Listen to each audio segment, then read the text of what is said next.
She tosses me one that appears to be cranberry juice, one that appears to be some kind of strawberry milk, complete with the pink color scheme, and keeps an equally pink one for herself, some kind of fruit punch. Rin dexterously stabs her straw to the top of it and begins to drink. Well, I guess so. I'm once again impressed by how flexible she is, but this time I keep my comment to myself. Good job, Hisao. Good fucking job. Somehow, I don't think Emmy or Rin are the sorts of people to think twice about the way they work around their particular disabilities. Rin especially so. Indeed, she gives off the impression of being entirely unaware that she's missing any limbs at all. Well, she's fucking very straightforward, I'll give you that. And she's very, I don't know, she's a downer sometimes. I think she's witty, but she's a little crazy. Whether or not that's conscious decision is another matter. I'm honestly not sure. So, Hisao, how do you like it up here? I'm afraid you're going to kick me off, but besides that, I'm doing just grand. It's quite nice. Actually, I like high places for the view. You know, seeing as I have all my limbs, I could stand on them. Not you. If you didn't have your limbs, you'd be on your knees. This isn't meant to be a sexual joke. That's just straightforward. You'd be on your knees because you're... God damn it. Thanks for inviting me up here. And for the lunch, too. Emmy grins a 1,000-watt grin. Pleased by my responses, I suppose. Rin is feeling no emotion because she's a cold, heartless bitch. No problem. Feel free to eat with us next time, okay? No, we're not doing that. I have true love waiting for me in like a broom closet. With a blind girl and a burned girl. Double B. That's how I roll. I won't make you lunch, but you can bring your own up here. No lunch service? I don't know about that. Emmy looks mock offended. Trying to take advantage of my good nature? The nerve. She giggles. Good, I'm glad she giggles. That's like the shy, like, you're gonna fucking kick me, aren't you? Well, if that's your answer, I guess Rin and I will just keep eating lunch all alone. I'm suddenly assaulted by the most heart-rendering puppy dog sigh I've ever seen as Emmy pouts. I know! I feel a little bad! I actually feel bad. Shit. Yeah, no, seriously, I was just kidding. I would love to have lunch with you, even if I have to make it all by myself. Although, please don't give me that look anymore. You're making me actually feel bad. And, like, genuinely feel bad. Stop that. Stop that. I'd love to eat lunch up here again. Turn your fucking face around. Good location and the company's okay. Wow, you're just nailing it home, Hisao.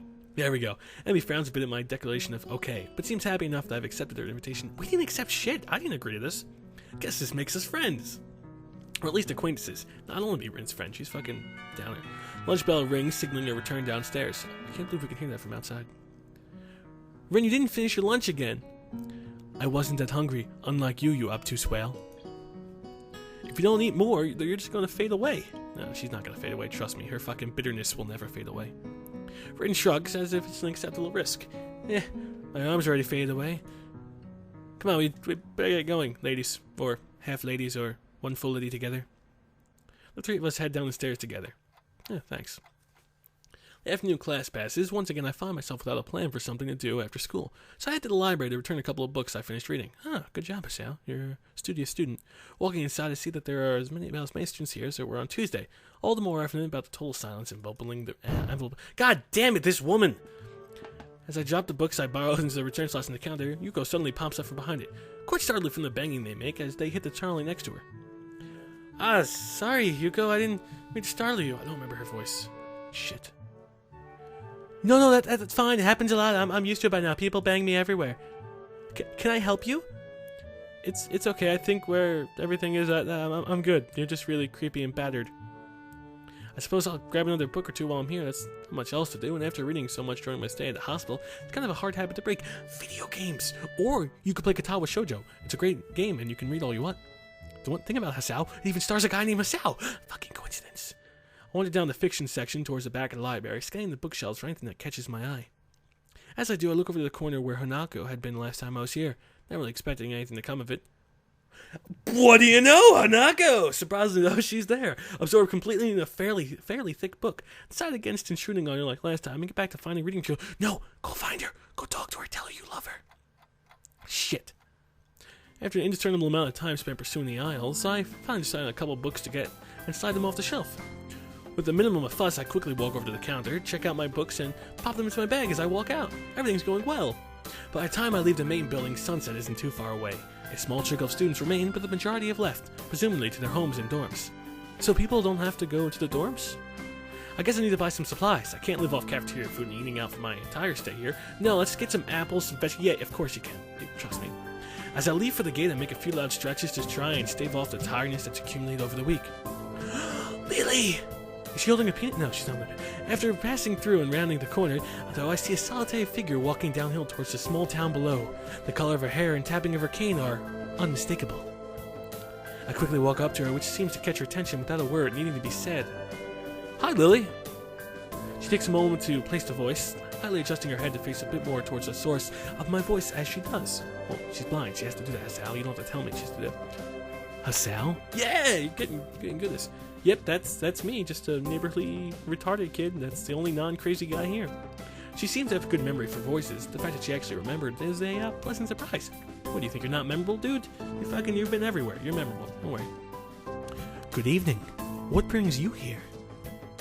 Once again, she gives me a small, polite bow, and once again, I reply in kind before realizing that I need to do so. You need to stop insulting her, because anyone onlooking right now is going to realize that you're being a dick to her, and they're going to think you're mocking her, so stop that out. No more bowing. Just going to town, you?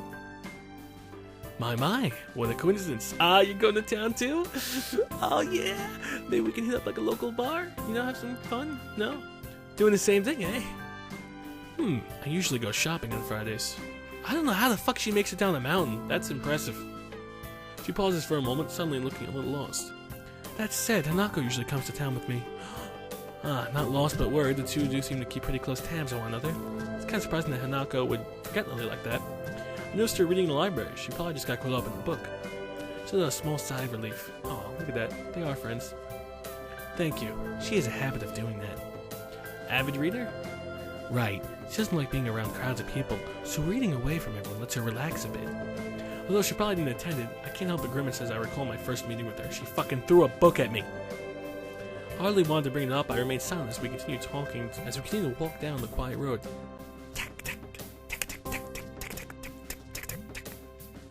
With the road barefoot of cars and students of Yamaku increasingly far behind us, the quiet rustle of the leaves and measured tapping of Lily's cane against the sidewalk are all that can be heard. It's kind of nice, especially compared to the hustle and bustle of where I used to live. Well, yeah, you said there was smog and other shit and people were running people over, so pretty sure I'd like the mountains too. I would actually like to live out in the mountains and area. I live in the suburbs now.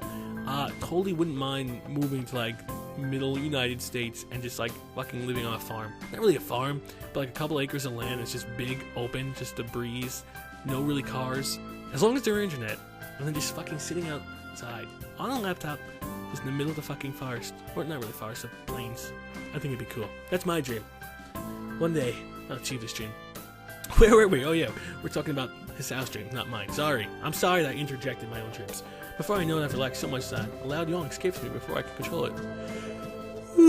Tired? Yeah, been running ragged this past few days. That's an understatement to be sure. Transferring to a different school would be bad enough, but nothing like this. Well, hopefully everything will settle down for you. The festival's got everyone on the spin right now, and you've been plopped right in the middle of things. For a moment I hesitate, but given her apparent tolerance for frankness, I decide to give my full thoughts. Don't say they're fucking crazy, these are her peers. Just talk bad shit about Shizune and Misha and everything will be okay. I guess Yamaku's kind of different though. I mean, the formality surrounding everything, the isolation around it. Not to mention the most obvious difference. Don't be a dick. Kind of a whole different mindset. I suppose I'll get used to it though in time. She gives me a matter-of-fact nod, apparently pleased with my answer. Feels almost as if she's included me in the flock of students she's shepherding, along with class 3-2 and Hanako. Well, not that I mind, it's nice to get thoughts off my chest in any case. It always is. You let that shit burrow, whatever it is, and then you'll come out and you'll just shoot everyone, and you can't do that. Looking on the bright side, one could see it's a chance for a new beginning. You should cherish the ability to make new friends. You're my friend, Lily.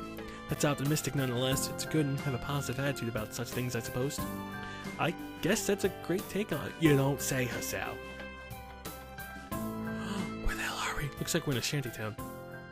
Walking on down the road, she seems to become somewhat unsettled. Before I can ask her what's on the mind, she seems to collect herself and speaks up about something else. What the hell is that sign? Or that thing? I don't know what the hell kind of signs these are. These aren't from the United States. So, where in town were you going? That's actually a pretty good question. I'd come in to buy food, but the layout of the place is totally foreign to me.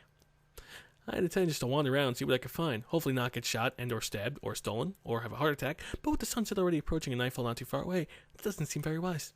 I'm going to have to ask her for directions. Again, the blind girl leading the even more blind. I was just going to get some food, but now that you mention it, I really don't know the way. Well now, this is quite lucky. I was just about to go to the convenience store myself. Well, isn't that convenient? Looks like I'll be in your care again. Then, Miss Lily, thank you. Together we walk to the store. My pace is carefully slow to remain beside her. Compared to my usual walking pace, hers is quite a bit slower. Not that it's without reason. She's blind, you dick. 7-Eleven! Definitely 7-Eleven. I mean, look at those fucking colors. After what could have been more than several minutes, I catch the sight of our objective. This town's actually pretty small. An aura mart. And more symbols I don't know. Can anyone read this? If anyone can read that, tell me what it means. I'm curious what's under the aura mart. Probably porn shop, or giant dicks, or black and red, and telephone. Without further ado, we make our way inside with a greeting from the counter. Hey, 2 to 12, how you doing? Mind if I tag along with you? Usually Hanako would help me, but seeing as she's not here, well, yeah, obviously, you can't see shit, but I can see she's not here, so understanding she's not here. It takes a moment before I realize what she means, because she can't see. I get it, Hisao. Considering she wouldn't be able to read any of the labels, shopping without any help would be a big pain for her, unless you just fucking swing the stick around and hit shit into a cart. That'd be pretty good. Noodles! That said, I can't shake the feeling that she'd had this idea since I was coming here. Ulterior motives. Beer. Sure, it'd be my pleasure, Lily. I grabbed 2 well-used red baskets from a small stack besides the entrance, handing one to Lily. So detailed. Like, I mean, I guess that gives, like, you know, when you talk about writers and the ability to create a story and make something come alive, I guess it's like the little shit. Like, I would just put, I grabbed 2 red baskets beside the entrance. I gave one to Lily. They're like, I grabbed 2 well-used red baskets from a small stack besides the entrance, handing one to Lily. As her firm hand grasped it, she made a squeak because it was heavy. See, that's writing. I can't do that shit. Whoa, she go, whoa. Okay. Whoa. Oh, buddy, I thought, whoa, okay. Excuse my dirty mind. Sorry, I thought something was about to happen.